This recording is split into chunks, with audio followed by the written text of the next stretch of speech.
Now, Donald Trump has announced that he is ending all trade negotiations with Canada in retaliation for a Canadian television advert. The advert, which was shown in Ontario, featured the former President Ronald Reagan speaking negatively about tariffs and arguing that they cause job losses and trade wars. Our US correspondent Martha Kelner has the details.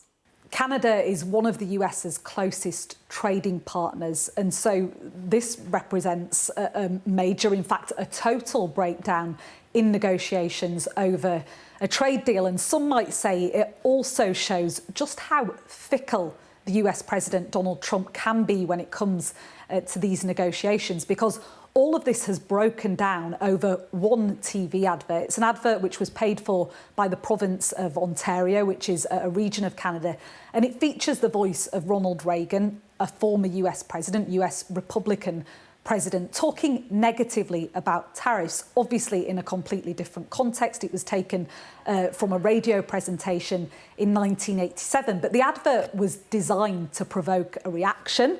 And it's clearly poked the bear, because Donald Trump tonight taking to Truth Social, he wrote, the Ronald Reagan Foundation has announced that Canada has fraudulently used an advertisement which is fake, featuring Ronald Reagan speaking negatively about tariffs.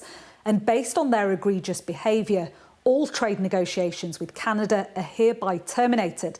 Thank you for your attention to this matter. And he signs off that note, President DJT. Now, Donald Trump has imposed double-digit tariffs on many Canadian exports. He's also repeatedly suggested that Canada should be the 51st state of the US. And obviously, as you might imagine, that has prompted negative reaction in Canada. I've spent some time there.